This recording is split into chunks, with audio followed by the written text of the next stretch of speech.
Caroline from Jackson, Mississippi sent me a question. Can you hypnotize yourself?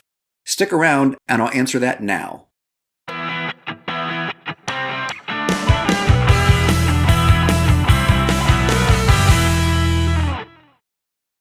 Most humans who have been through some sort of hypnosis training will tell you that all hypnosis is self-hypnosis.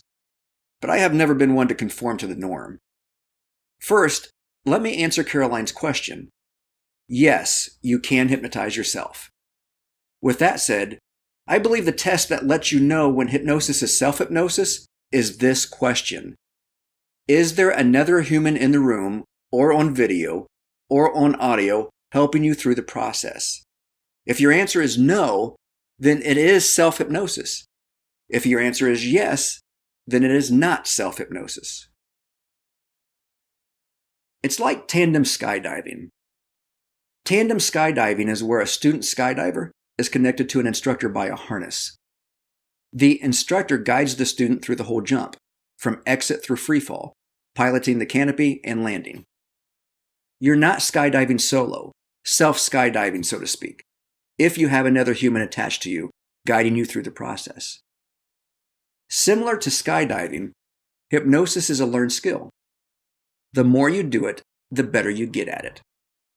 And after you learn it, you can use hypnosis whenever you want, even by yourself. I have always been very skeptical in nature. I'm the type of person that when someone tells me something, I want to know how they obtain their information so I can do my own research. I started studying hypnosis over 3 decades ago. The first several times I was hypnotized by someone, it felt like I was just sitting there while they spoke to me until they told me to open my eyes again at the end. To be honest, I wasn't buying into it. But I knew a few humans who were my mentors who couldn't say enough about the positive aspects of hypnosis. So I stuck with it. One afternoon, a hypnotist that I respected asked me to sit down in a lounge chair, take my watch off and place it on my thigh, look at the time, and then close my eyes and relax. He proceeded to talk to me for a little while, and then I remember him saying, "And now open your eyes." When I opened my eyes, he immediately asked, "How long do you think you've been sitting in that chair?" I answered, "About 7 minutes." He said, "Look at your watch." Over an hour had passed. He had recorded the audio of the hour he spent with me, and we listened to it together. Not only was the entire session of the recording on that audio, but I answered his questions throughout. That's what surprised me. This is the moment that solidified my belief that hypnosis is real. And since then, I have been able to put myself into a self-hypnotic state very quickly whenever I want to. Because of my early hypnosis experience, I am able to relate to clients who have never formally used hypnosis, help them over any hesitation, and speed up their learning curve. My belief is that a great hypnotist is one who not only helps you with your challenge, but also teaches you how to use self-hypnosis so you don't have to continue to pay others to hypnotize you. It's always best when you know how to run your own mind.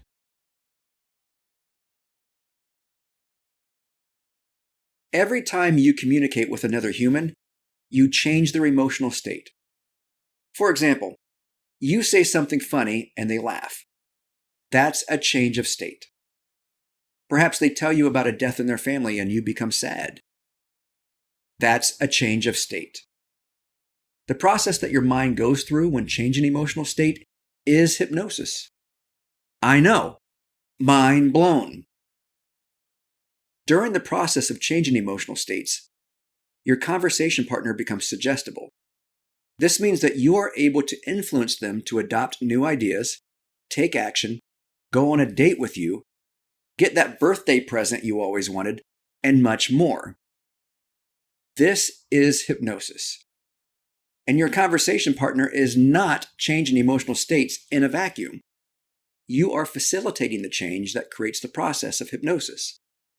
This is why it is my belief that all hypnosis is not self-hypnosis.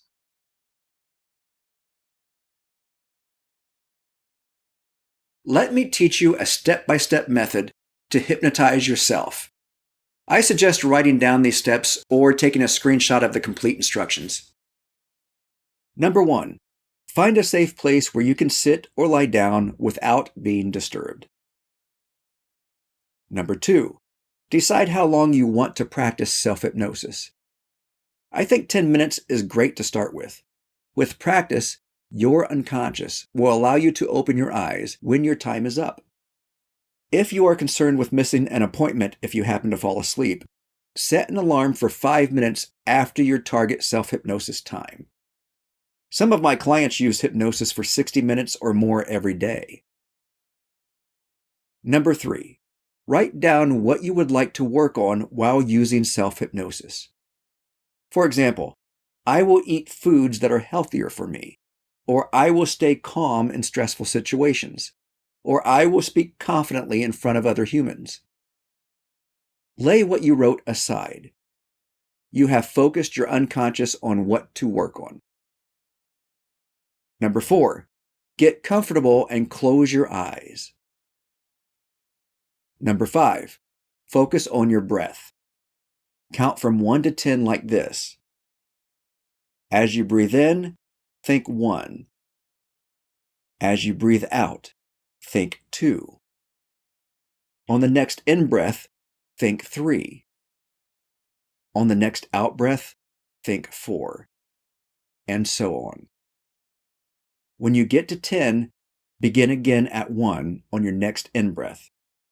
Continue to count your breath this way until you're completely relaxed, or your self-hypnosis session is over. If you stop counting and your mind begins to wander, bring your attention back to the breath and begin counting again.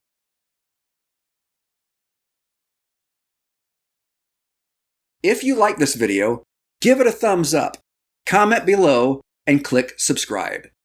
Remember to ring the bell so you receive notifications of new videos. Also, check the link below in the description for valuable free resources.